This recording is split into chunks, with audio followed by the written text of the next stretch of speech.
Mark the date on your calendar. Saturday, May 21st, 2022. It's the Southpaws 10th Anniversary Listener Appreciation Party. Join Jack Prince and I as we celebrate 10 years of Southpaws, along with special guest host Raina Cook, formerly of Women Libs Radio. We'll have food and drinks available.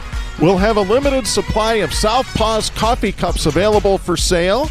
And we will be recording a brand new episode of Southpaws in front of a live audience.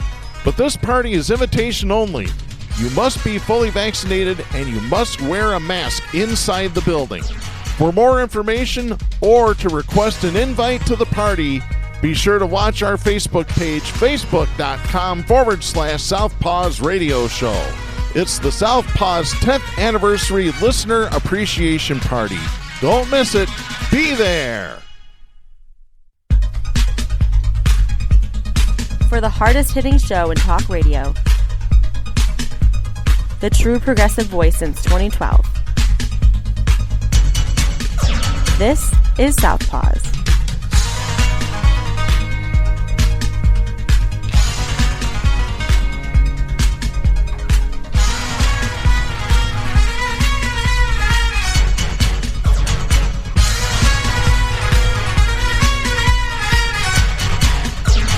And welcome to Southpaws on the Pacifica Radio Network. We are the leaders of the revolution. My name is Darren Gibson. I'm your co-host.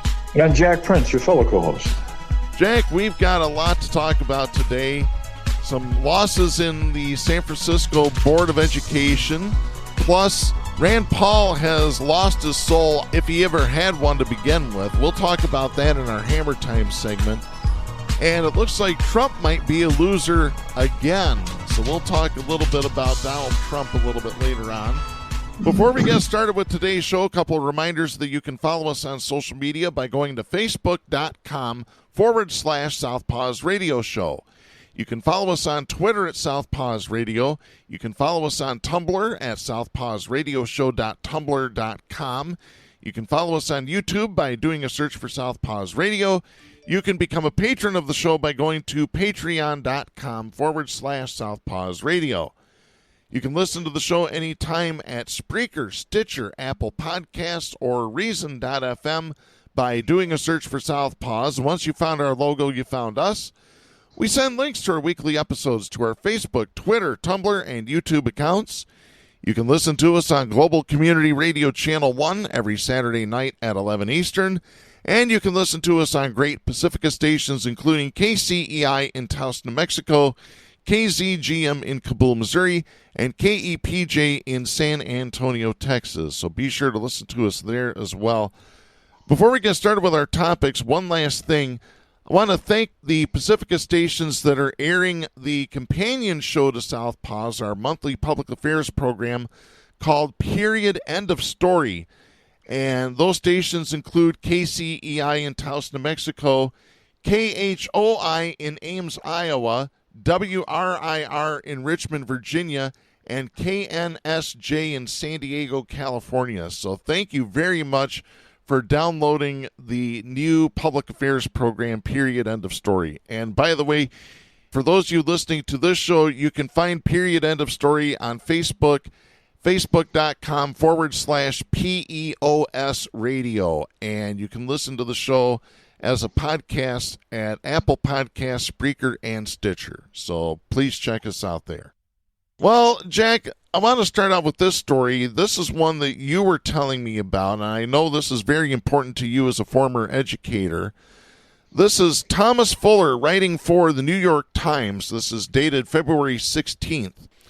In a recall election fueled by pandemic angst and anger, San Francisco voters ousted 3 members of the Board of Education on Tuesday, closing a bitter chapter in the city's politics that was rife with infighting, accusations of racism, and a flurry of lawsuits.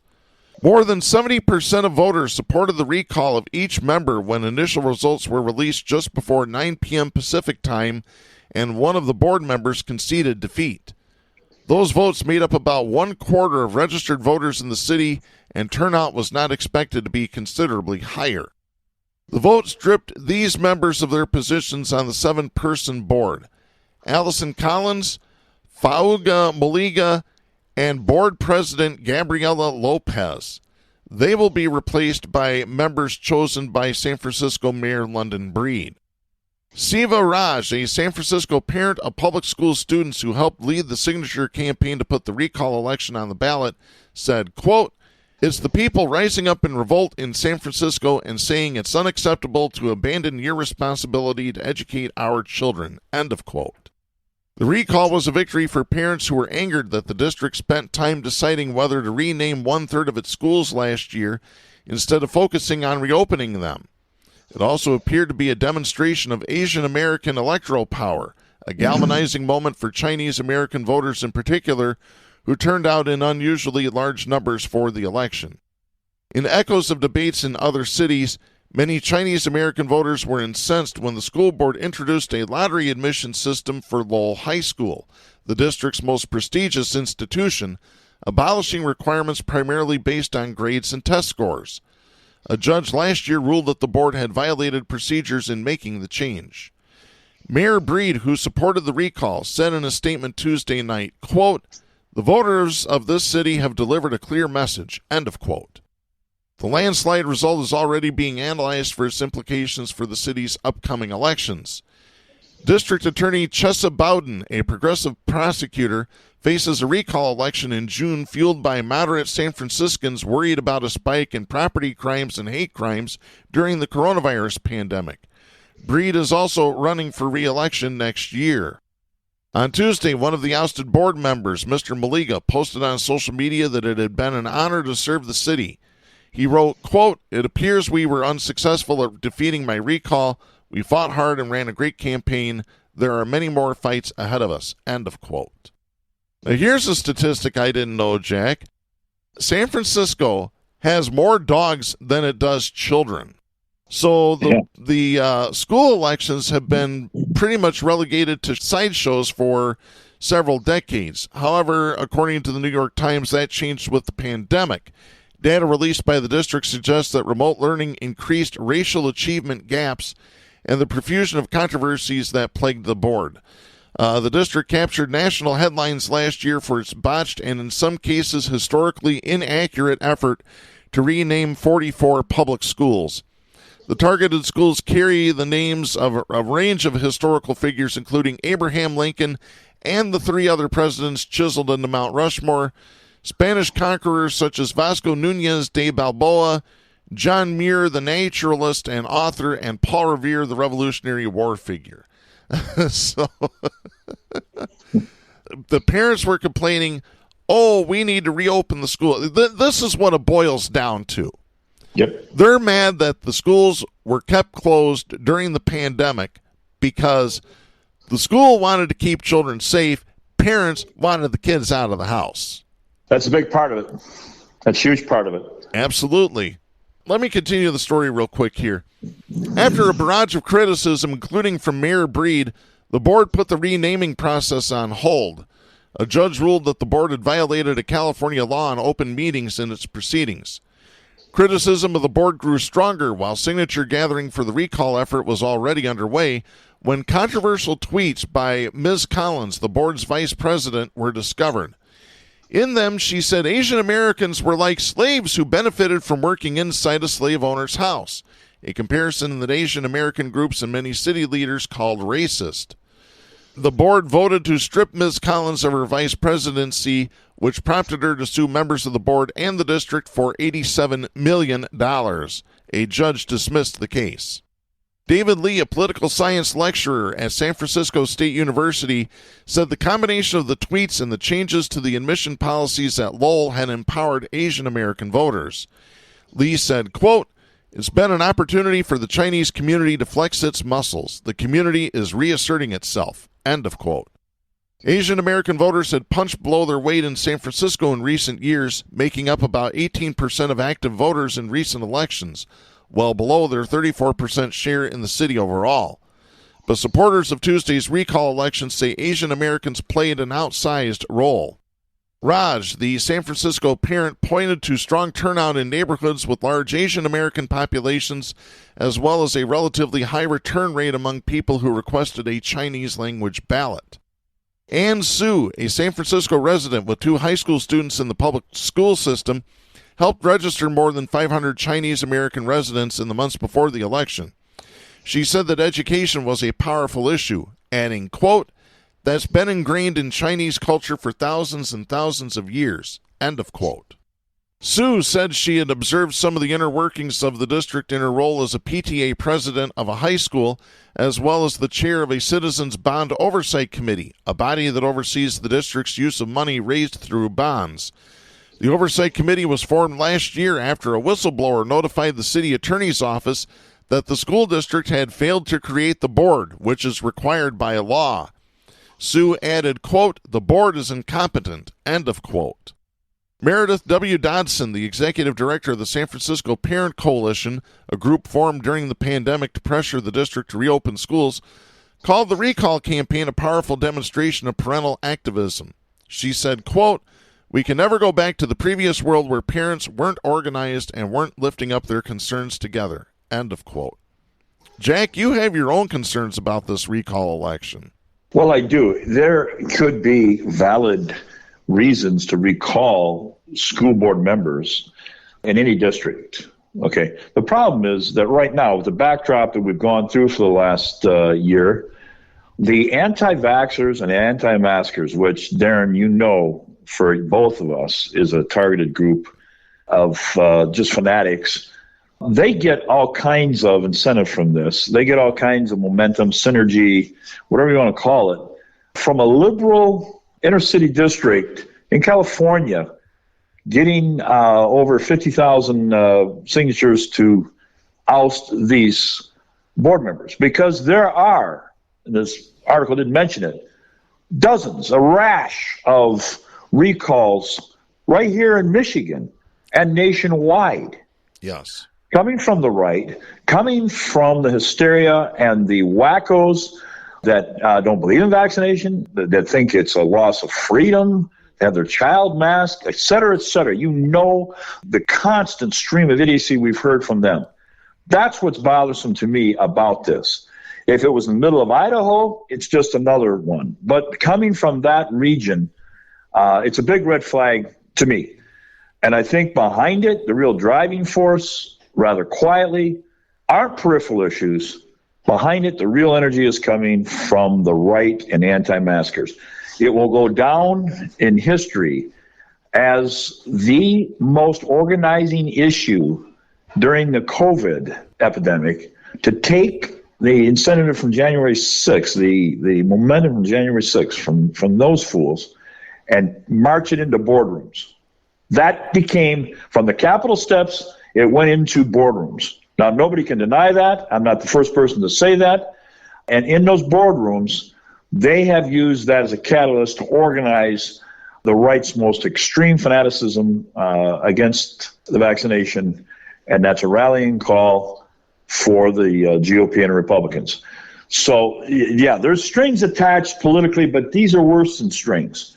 And I don't think that you can blame a board for keeping buildings closed. That's a decision that was scientific. That's a decision that came from the CDC. There's all kinds of criteria that would back that up. So I think some of these other issues, I'm just gauging from what you just read. I had not read that particular article. Kind of camouflage the real initiative behind this whole thing.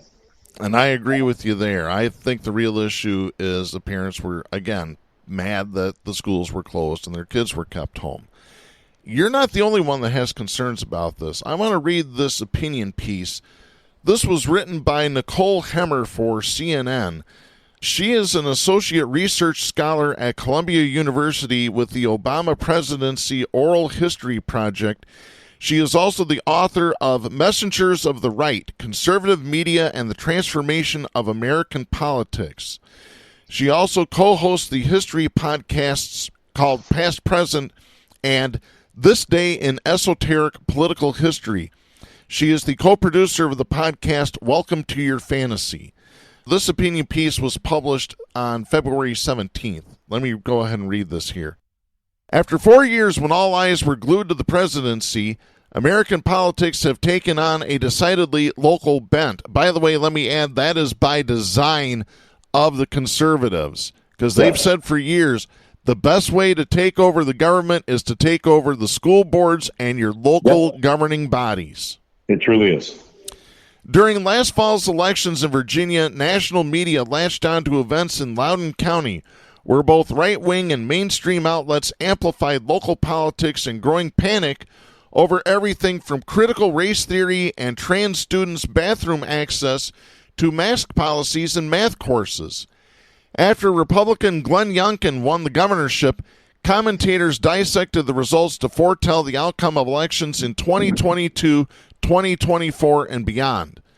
This week's recall election in San Francisco is following a similar pattern. 3 school board members lost their seats in a recall effort fueled by so many different issues that observers could easily play pick-your-own narrative.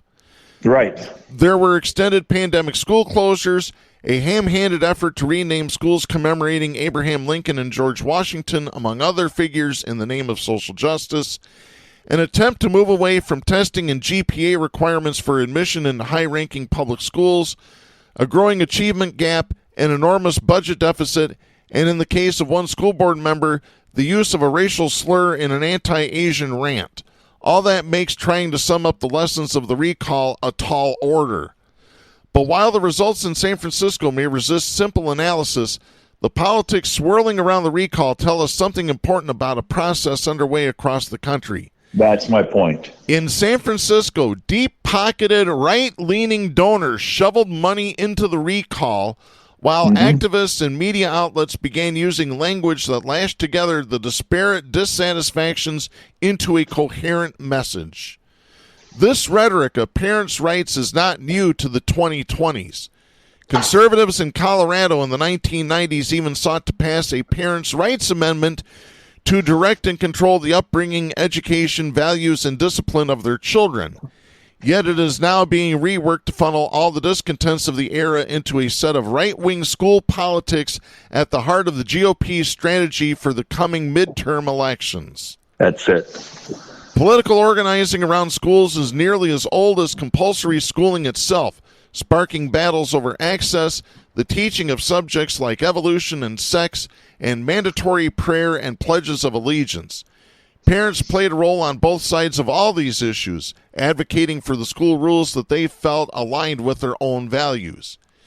Yet, because so many of these issues would ultimately be settled in state legislatures, Congress, and the courts, the right successfully framed school politics as concerned parents having their rights infringed by politicians, bureaucrats, and judges. Let me stop there for a quick second, because let me remind everybody who voted for the politicians, the bureaucrats, and the judges. Those same parents. Their voices are not being silenced. I got news for you. They're not. No. They exercised their rights at the ballot box. I'm sorry, they did. Let me continue here.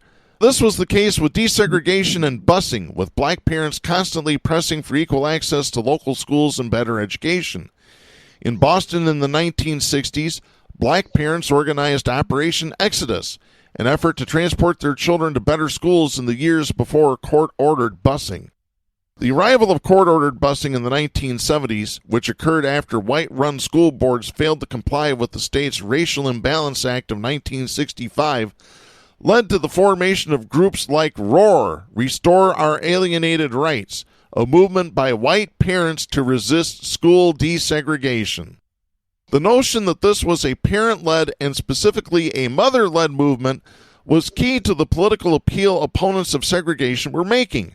That first the legislature and then the courts were forcing them to send their children to integrated schools, and that as parents they had not only a right but an obligation to act in what they saw as their child's best interest. It was an emotional narrative pitting aggrieved parents against a pitiless state, a narrative that excluded black parents and their activism on behalf of their children. That same erasure happened in the debate over African American vernacular English that exploded in 1996 after the Oakland School Board passed a garbled resolution recognizing AAVE or Ebonics as a language.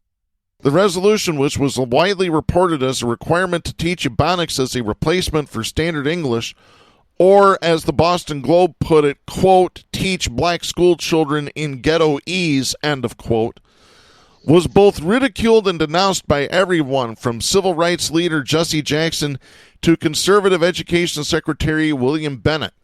It was treated as a sign that public schools were incapable of properly educating students, that standards were nearing non-existence under the reign of liberal bureaucrats.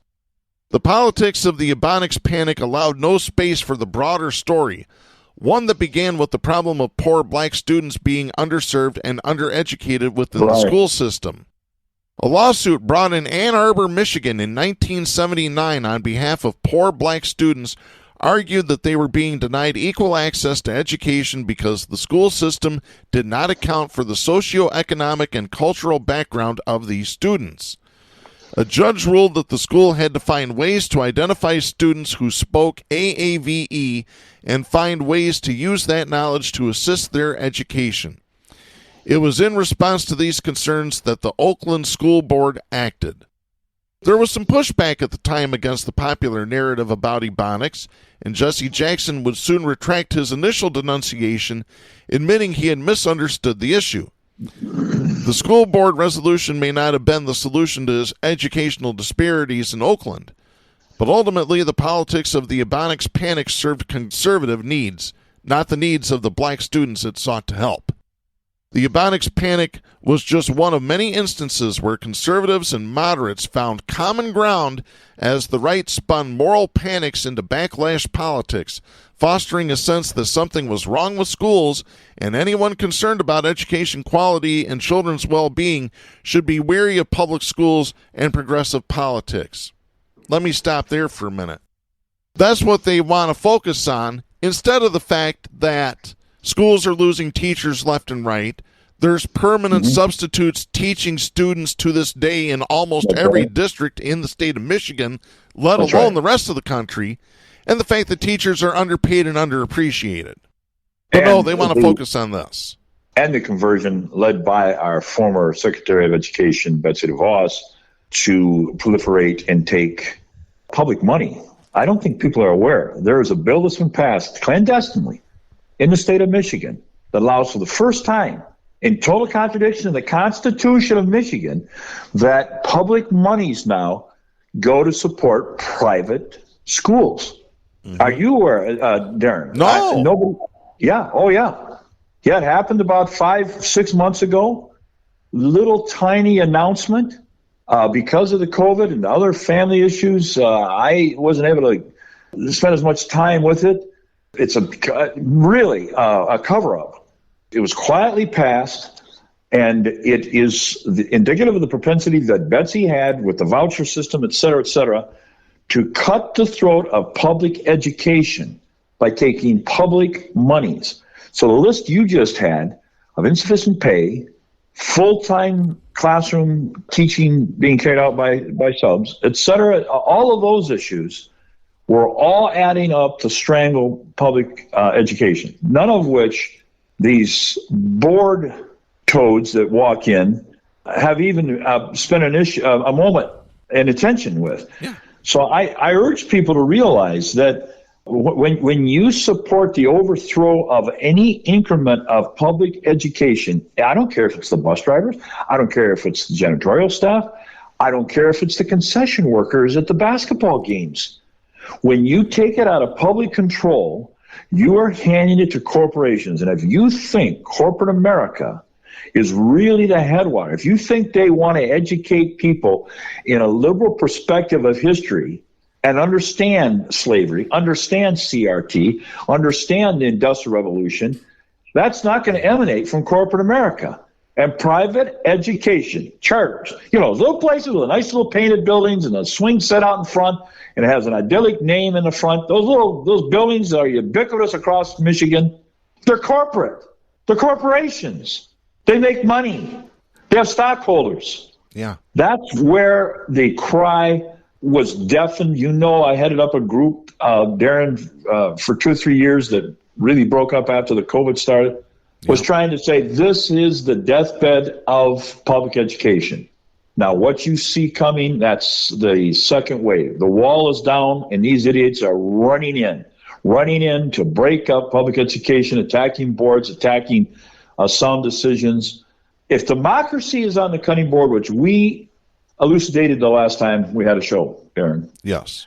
With the bills in Texas and Georgia, et cetera, I don't want to go down that road right now. But if democracy is on the guillotine, public education is right behind it. And I've said before, there are institutions that were traditionally embodiment places of liberalism and liberal thought. One of them was the theater. I can go back in the 30s and show you socialist movies, socialist plays, liberal messages that were sent through the theater. Today, it's gone. I can go back and show you the proliferation of socialism in newspapers. There were something like 2,000 socialist newspapers in the United States. The media is gone. The liberalism within the church, within the unions, within all of these areas has been systematically drained, bleached. And now the last bastion is liberal education in our public schools. And I fear for the generation that is going to be subjected to a curriculum that's devoid of even mentioning the Civil War, devoid of slavery, devoid of the 400 years of slave trade across the Atlantic Ocean. That was in my history book. That's now been replaced with mention of that as a migratory route. I'm not exaggerating. That's the moniker for slavery now in these conservative book publishings. Conservatives are evil. Conservatives are wicked, self-centered. You've got it. There's genes missing in their compassion. But one thing they have is they're organized. Mm-hmm. They're organized there. And they had a scheme. They had a plan how to undermine and destroy the liberal perspective in America. They're not stupid. Yeah. They hire the most expensive thinkers, these think tanks. They get these people to devise, like the legal systems, or write, like ALEC, et cetera, they write the legislation that comes and strangles public education. Yeah. It's scary. You said I was concerned as a former educator. I'm concerned now. I've been out of education for 5 years.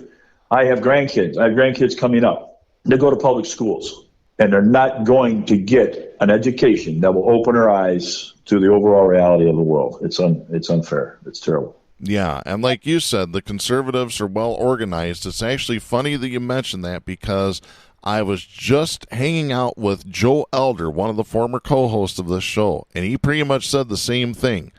The conservatives, no matter what you want to say about them, they are organized, they coalesce, they're not going to split apart. Where you get with the Democrats, and it's like trying to herd cats.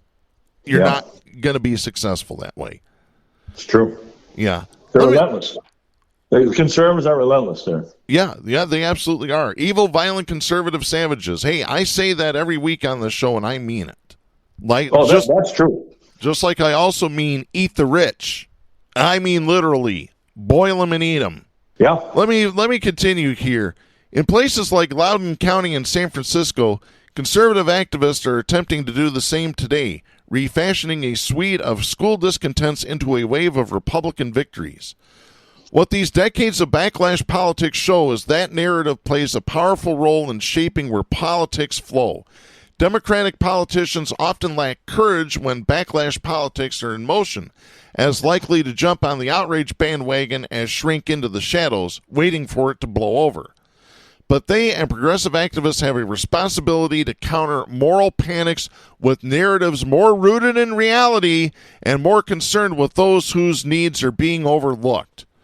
Journalists and commentators also play a critical role in how backlash politics form, whose stories get told and emphasized, what frames are applied to the story of what schools need and where they fail, what policy issues and political concerns are treated as legitimate and which get hand-waved away. Getting those issues right is not just critical for how elections unfold, but how schools are ultimately valued and reformed. She is absolutely right, especially those last two paragraphs. Yeah. Progressives, you need to start standing up to this. Stop cowering. Start doing like Jack does, like I do. Stand up and be loud and obnoxious. I don't mind being called loud and obnoxious. I will gladly wear that badge. Yeah, like you said, The onslaught is organized. Mm-hmm. And as you also pointed out, it has millions and millions of dollars. These groups that have stormed the school boards, they've been funded right here by large conservative donors. Yeah. And if you don't fight, if you start to fight and then go to sleep, they don't. No, they won't. And the thing about the journalists and the commentators, even the journalists that are trying to report the truth on this, they get squashed by their editors, by the assignment editors, by the news directors, by upper management in all media, whether it's print or broadcast. It doesn't matter. I'll tell you what, let's get to a little bit better news here. I want to get to this story. This is Karen Freifeld reporting for Reuters. This is dated February 14th out of New York City. The accounting firm that handled Donald Trump's company's financial statements dropped it as a client and said it can no longer stand behind a decade of statements, a court filing showed Monday. I love it. Mazars USA, in a February 9th letter made public Monday, told the Trump Organization, Trump's New York-based real estate business, that its financial statements for 2011 through 2020 should no longer be relied on. The disclosure was made as part of New York Attorney General Letitia James's civil investigation into the Trump Organization, which could result in financial penalties. That probe partially overlaps a criminal investigation by the Manhattan District Attorney, which James joined in May, into the company's practices. And by the way, a judge has ruled that Donald Trump and his children all have to testify under oath. I'll tell you what, let's put a bet on it. How many times do you think old Orange Donnie is going to plead the fifth? Well, they have quotes of him saying dogmatically, hey, when somebody pleads the fifth, he was talking about some Democrats someplace. Yeah, Hillary Clinton. Yeah, they're just guilty. That's why they plead the fifth. But It's not just him that's got a ton of them in a row. It's all of the people in the investigation, January 6th investigation, that have gone through the same defense, pleading the fifth. But I have a question for you, Darren. Where was the evidence of real corporate economic corruption in the Trump family during the campaign in 2016? Was there no journalist that could go and start to uncover? There was some mention, and his tax returns never really made the gravitas that it was when he refused to hand them over in the election. It was a passing comment. 8 years later, they're still not handed over. But you want to know why? Because they would categorically prove he's a crook. Yeah, absolutely. No, the journalists just let him go on because he delivered ratings to their news broadcast. That was all that mattered to the suits up on the executive floors. When he moved to Florida, Darren, there was interview after interview of people, officials in New York. But yeah, he's a bum. We want him out of here. We want him out of New York. He's not moving for the warm weather. He's despised here in New York. Where the hell was that in 2016 in September? Well, look at the professor at Wharton. Said Donald Trump was the dumbest goddamn student I ever had. That's a direct quote. You had that. You had the interview where Donald said, grab him in the raw spot there. And, you had testimony of his professor that you just mentioned. It should have been a done deal. You had his tape of mocking a handicapped person. I just don't understand how it happened. Remember the shock? We walked out at 3 o'clock in the morning from the radio station? It's incalculable that America got what it wanted. Is that what America wanted? Are they so stone dumb they couldn't read between the lines and see this lifelong penchant to be a crook? Did they not hear verbatim Trump say, hey, I'm good at cheating on my taxes. That makes me smart. That wasn't a hidden fact. You didn't need to muck rape to get that quote. You had him in his face sitting there saying, I use my power. I do whatever I want. I grab these women. Yeah. Seriously. I moved on her like a bitch. Direct quote. Yeah. I never should have gotten to this far. And it continues. Yeah. You got 43% of the people that walk around with their head right up their ass that will ignore the obvious. That, like the old saying, the foolishness, there's nothing more foolish to them than the truth. Yeah. That's what's foolish. That's what's a lie. The truth to them is categorically a lie. It's dangerous to say the truth in front of these fools, whether it's in a school board, in the street. I mean, I had my Bernie sticker scraped off and my tire punctured in a parking lot in Ann Arbor, of all places. Wow. It's dangerous out there to stand for the truth. Yeah, it is. But we're going to stand for it. I don't care. I mean, here's the thing. One thing I have recently been an activist for, I'm sorry, there's a point you need to be able to pass a civics test in order to be able to register to vote. I'm sorry. I'm at that point. If you're too dumb to figure out life itself, you shouldn't be in the ballot box. Sorry. Now stand by that. The German police force, the clandestine, vicious, during World War II. How do you pronounce that word? What, the Gestapo? Yeah. How do you pronounce the cold soup from Italy? The gazpacho. Yeah, Marjorie Taylor Greene and Nancy Pelosi's gazpacho police. You want to call us word Nazis? No. I'm pointing out stupidity. I'm pointing out to you a woman in the Congress from Colorado who graduated with a GDI, which means you sit in a seat and raise your hand a couple times and you'll get a certificate. These people are dangerously stupid. I thought that was Marjorie Taylor Greene out of Georgia that said that. It was, but then I'm matching that with with Boebert. Yeah, her academic background is absurd. Not just her criminal background. I said criminal background. Yeah. We're being run by fools. Yeah, it can be proven. Can you imagine John F. Kennedy making a grammatical error to that extent? No, not even close. Oh my God. Let me continue here real quick. Mazars said it had based its conclusion on a January filing by the New York Attorney General, its own investigation, and information from internal and external sources.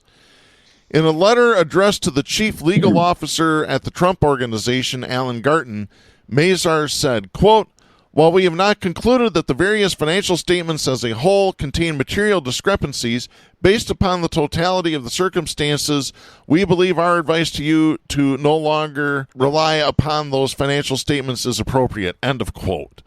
In the letter filed in New York State Court, Mazars said that it had, quote, "performed its work in accordance with professional standards." End of quote.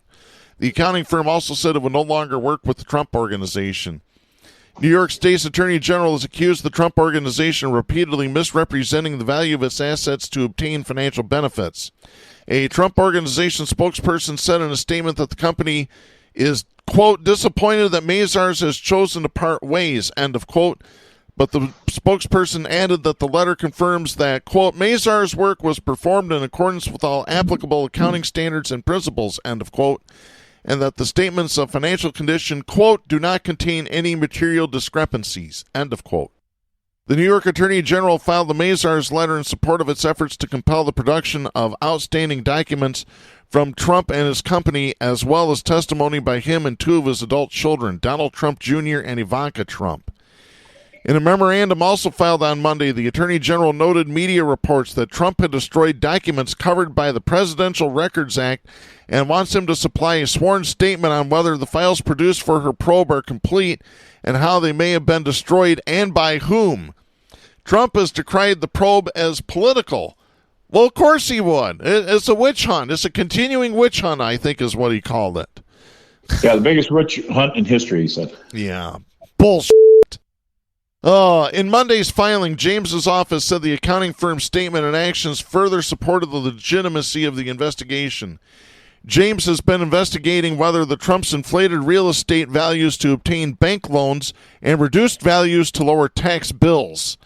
In one example, she said Trump's annual financial statement said an apartment he personally owned in Trump Tower was 30,000 square feet when it was in fact a third of that size. Neither Trump nor his children have been accused of criminal wrongdoing. Not yet, anyway. No. Jack, one other topic I know you've been wanting to talk about is what's going on with Russia and Ukraine. Yeah, definitely. I have this story. This is Vladimir Isachenkov, Yuris Karmanow, Darlene Sepperville, and Lauren Cook writing for the Associated Press out of Kiev. Fears of a new war in Europe resurged Thursday as U.S. President Joe Biden warned that Russia could invade Ukraine within days, and violence spiked in a long-running standoff in eastern Ukraine that some worried could provide the spark for a wider conflict. World dignitaries raced for solutions, but suspicions between East and West only seemed to grow as NATO allies rejected Russian assertions that it was pulling back troops from exercises that had fueled fears of an attack.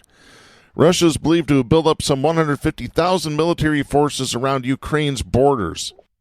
Concerns escalated in the West over what exactly Russia is doing with those troops, which included an estimated 60% of Russia's overall ground forces. The Kremlin insisted it has no plans to invade, but it has long considered Ukraine part of its sphere of influence and NATO's eastward expansion an existential threat. The U.S. government issued some of its starkest, most detailed warnings yet about what could happen next. Speaking at the UN Security Council, U.S. Secretary of State Antony Blinken revealed some conclusions of U.S. intelligence in a strategy that the U.S. and Britain have hoped will expose and preempt any invasion planning. The U.S. has declined to reveal much of the evidence underlying its claims. He told the diplomats that a sudden, seemingly violent event staged by Russia to justify invasion would kick it off. He said, quote, "We don't know exactly the pretext, a so-called terrorist bombing, end of quote, inside Russia, a staged drone strike, quote, a fake, even a real attack using chemical weapons, end of quote. It would open with cyber attacks along with missiles and bombs across Ukraine," he said. Painting the U.S. picture further, Blinken described the entry of Russian troops advancing on Kiev, a city of nearly 3 million, and other key targets. U.S. intelligence indicated Russia would also target specific groups of Ukrainians, Blinken said again without giving details. You know, that's the thing about this, is that we seemingly have the game plan, but we're not releasing too many details of this. Why do you think that is? I read an article by Chomsky not too long ago with some background to this entire issue that I just was not aware of. And I'm sure the right would call Chomsky a communist here, but he talks about the claims that Putin has, worried about his eastern border with missiles that take 5 minutes to be in Moscow, et cetera, et cetera. And you wonder if the diplomacy lack, CNN was recently saying that the new Biden's buddy Blinken, has said that for all intents and purposes, Russia has abandoned any negotiating. There's no good faith diplomacy going on. They're hell-bent in election with this invasion. You can go back in the last 3 or 4 years, according to Chomsky, and find how this could have been avoided with some compromise in the NATO willingness to not join by Ukraine, et cetera, et cetera. But so we got to remember our media has some propaganda tied in, and Biden has some initiatives that the United States has had with that region. Yep. You and I both talked about hard right-wing groups in the Ukraine funded by the United States, or not necessarily funded by our government, but by the right that existed in the nation. Who knows how odious they were to the Soviet Union? I don't know. Right now, though, I know the stock market's going to go sky high, or sky low, I should say. Gas could be $5-6 a gallon. If you think it's tough right now, this is the worst possible time for this to happen. And if I had to bet my new tennis shoes, I really would say that this is inevitable. Russia has got blood banks now, situated, ready to go. There is no retreat. There is no withdrawal. It's a open war, land war, indicative of his generation. You know what I mean? Yeah. This is a Putin kind of war. This is what he was raised on, trained on. He has that nationalism, and he's got a lot of supporters in Russia that believe Ukraine is Russian. They should be back. So hang on, folks, because I can't afford to drive to the grocery store. Yeah. Let me continue here. In an implicit nod to Secretary of State Colin Powell's appearance before the Security Council in 2003, when he cited unsubstantiated and false U.S. intelligence to justify the U.S. invasion of Iraq, Blinken added, quote, "Let me be clear. I am here today not to start a war, but to prevent one," end of quote.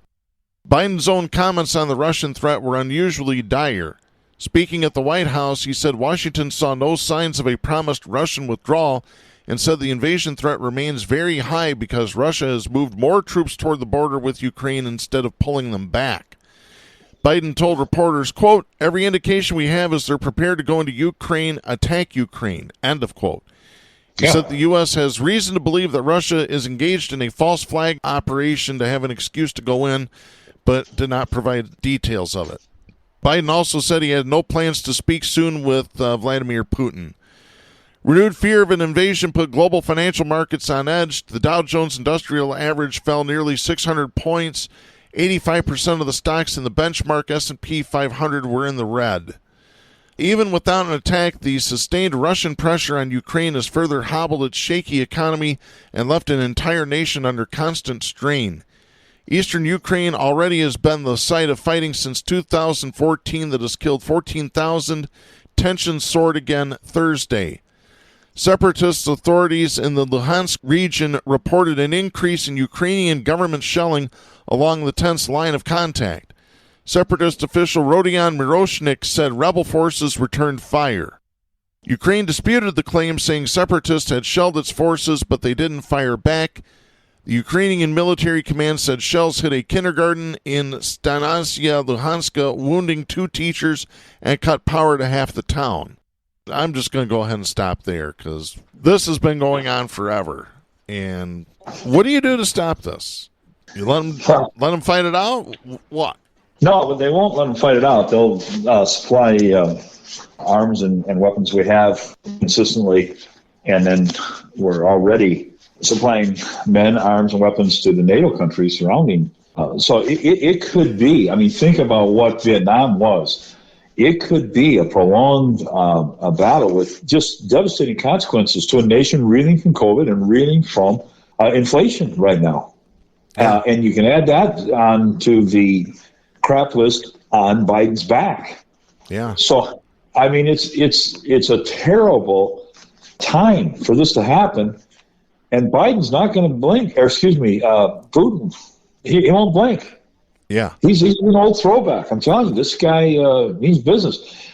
When they started to say months ago that he was building a force, remember in 2014, he didn't get all he wanted. He got a lot, though. He got that very important region, the Crimea, and now the I think it's called Donbass region. If he even gets that, with 150,000 men, it's very, very conceivable, then he'll be back again, and he'll be back again. Yep. So it's more than a problem, and I don't think Biden is up to the task. He's not going to get in the ground and fight with Russia. I guarantee you there. Yeah. And that's all Russia needs to know. You can sanction them all you want. You can shut off American cars. I don't care what it is that you think they need so badly from us that we can sanction them. They don't. They get anything they need from China, anything they want from China. So, that's right. Yeah. That's even scarier. You're seeing those two guys. The East has never had such power. They look at a hobbling democracy over here, a nation split in two. Somebody needs to add these things up. Call the obvious the obvious. These are dots that the media are not connecting. No, we're a crippled nation right now. We used to talk about American influence. It ain't happening. They laugh at us. Yep. And I can tell you this, I'll state it right here on this very show. If you don't think Trump had a hand in helping Putin, you better think again. You better think hard about it. That's right. Speaking of helping, oh boy, let's go ahead with our next segment here. Stop! Hammer time! Oh yeah, it's hammer time. It's time to drop the hammer on the douchebag of the week. And it's a repeat winner, Senator Rand Paul Cuckoo of Kentucky. I've got this story. This is Sonnet Swire writing for CNN. This is dated February 12th. While protests by truckers and others against COVID mandates continue to occupy Canada's capital, block U.S.-Canada border crossings, and add to supply chain headaches, Republican Senator Rand Paul of Kentucky said he hopes trucker protests come to the United States as soon as the weekend to clog up major U.S. cities. So, of course, we know what actually happened. Canada said, oh, no, you guys are done. Get out. And those that didn't got arrested. Good. Yep.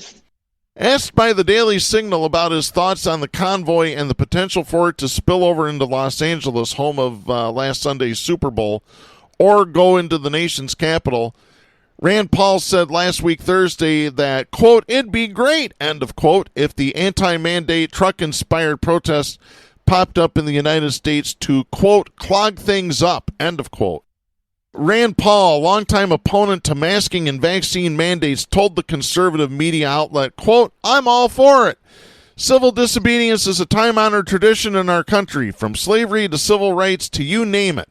Peaceful protests clog things up, make people think about the mandates. I hope the truckers do come to America, and I hope they clog up cities, end of quote. Yeah. It's not peaceful when you economically attack families that are struggling. That's not peaceful. No. Let me just put it like this. This asshole just tried to compare the evil, violent conservative savages protesting vaccine and mask mandates to slavery? Are you kidding me? Yeah. They get the talking points in Canada right straight from these right-wing idiots here. Yeah. You can hear them on some of the interviews. Cuckoo. Nazi Germany all over again because you have to wear a mask. Yep. Oh, yeah. By the way, that's one reason why I wanted Cincinnati to win the Super Bowl, because Matt Stafford's idiot wife called Michigan a dictatorship in 2020 because of mask mandates. Yeah, I know. Yeah. Yeah, no, screw her and screw her idiot husband. You know, that's she's indicative of the NFL wives. You ever see that show? No, and I won't. Tall in height, beautiful with blonde hair, but absolutely stupid. I don't think she's that beautiful whatsoever. I just don't. I'm sure one time she was. I have nothing against her looks. But, if you really want to hear what's wrong with America, watch NFL Wives sometime. You couldn't pay me enough to watch that show. I tell you what, you know what I find sexy? I find intelligence sexy. That's why my celebrity crush isn't Matt Stafford's wife. It's Mayim Bialik. There you go. Yeah, absolutely. Let me continue. A smart woman to a conservative is ugly. Oh, yeah. Oh, yeah, absolutely. Two things you never want to mix in front of a conservative's eyes. It's like gas and fire. You don't want to mix a woman's power, a woman with power. If you really want to make it an explosive cocktail, make her black. Oh, yeah. Oh, that'd really drive them out of their minds. What minds they do have, I would say they don't have any. I was going to say, that's a short drive, buddy. Let me continue here. Rand Paul's office did not immediately respond to CNN's request for comment. Canada broke up the convoy, and yeah, unbelievable. So yeah, Rand Paul, lovely old Rand. Ugh, disgusting. So to Rand Paul, who has won this award before multiple times, it's too bad his neighbor didn't kick his ass harder a few years ago. We've got this message for you. Don't be a douchebag. That's right. Hey, Rand, instead of having to form your own ophthalmology approval board because you couldn't get board certified, why don't you do us all a favor and go back to Kentucky and pick the banjo or whatever it is you do down there? You think Kentucky has got to be nationally our number one recipient state. Oh, yeah. Don't you think? Yeah, absolutely. Oh, my God. Jack, I want to end with this.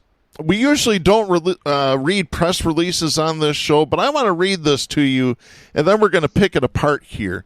This was from Governor Gretchen Whitmer's office and the Michigan Economic Development Corporation on February 14th out of Lansing.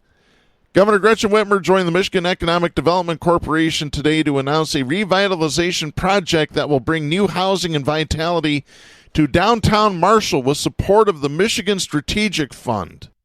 Governor Whitmer said, quote, "The restoration of the Schuler's restaurant building will revitalize a beloved historic fixture while building on the vibrancy and attractive amenities that already exist in downtown Marshall. This project is a great example of how we continue to focus on supporting community efforts that fill housing needs for our residents and build the foundation for long-term economic opportunity in Michigan." End of quote. The Schuler's Incorporated Rental Rehabilitation Project will renovate the second and third floors of the historic Schuler's restaurant in the city of Marshall. When completed, the project will include 7 new mixed-income apartments to the second and third floors, activating long-vacant, unutilized space in a highly visible building in the heart of downtown Marshall. The project is being supported by $725,450 in community development block grant funds awarded to the city of Marshall from the Michigan Strategic Fund. The grant will be used for construction activities and expenses including lead and asbestos testing, and also include $25,450 for administration expenses. Schuler's is expected to contribute private investment of $1.7 million to the project. The city of Marshall has approved a 12-year Obsolete Property Rehabilitation Act tax abatement valued at $561,000. The city of Marshall is certified with the Michigan Economic Development Corporation's Redevelopment Ready Communities program. I'm going to stop there. I want to know why Schuler's isn't footing the bill for the entire thing. Yeah. This is my beef with it. Yeah, why do you think that is? It's the same corporate influence. I mean, that's all it is. Schuler's a longtime traditional restaurant there in Marshall. You know, it was the mothership. Yep. And they get breaks. Bezos pays less tax than I pay as a retired school teacher. They've structured a world where they just get breaks on top of breaks. It's understood. It's who the police protect. You know, Bezos, maybe the richest man in America. I think he is. We've got to be up to the top in the world. But he's just structured a way where he doesn't take an income. He's worth billions. So, yeah, they'll find a loophole. But before the final tick here, I was thinking that Chatfield might also be a recipient of the Douche Award. I didn't mention him before the show. I want to save him for next week because this is a continuing story. So apparently former House Speaker for the Michigan legislature, Lee Chatfield, who is a Republican way up north, allegedly is accused of sexual misconduct with his now sister-in-law that I guess started when she was a teenager. Yeah, 14. We say, well, that's consensual. So he was all right. It was all right for him to be boinking his brother's girlfriend. Okay, that's no problem. That's Chatfield's story. The truth is she was physically a minor, which is criminal. Yep. And this is a high family moral guy. Yeah, let me remind, the age of consent in Michigan is 16. Yeah. So, yeah, this is going to be an interesting investigation. State police raided one of his staff members' house just earlier this week. This is going to be real interesting to see how this all plays out. Yeah, this is a guy who claims he was an educator leader head of a school or something. Yeah, religious school. His dad, school. Yeah, that his dad hooked up. His dad's a preacher, isn't he? Oh, yeah. So, yeah, you dig deep enough in this, you get the prototype of the Republican little turds. And, I don't want to finish. I don't want to take away from our award winner down in Kentucky. He's well-deserving. Maybe next week, let's roast this guy, Chatfield. Yeah, I think we'll save that for next week. And we've got more stories for next week ready to go. Speaking of which, we are out of time for this week, and we will be back next week. I'm Darren Gibson. And Jack Prince. Please support independent media and the First Amendment. The stations that carry Southpaws do not necessarily share the opinions expressed on the show. Southpaws is protected by the First Amendment to the U.S. Constitution and is copyrighted by Big D Entertainment. All rights reserved.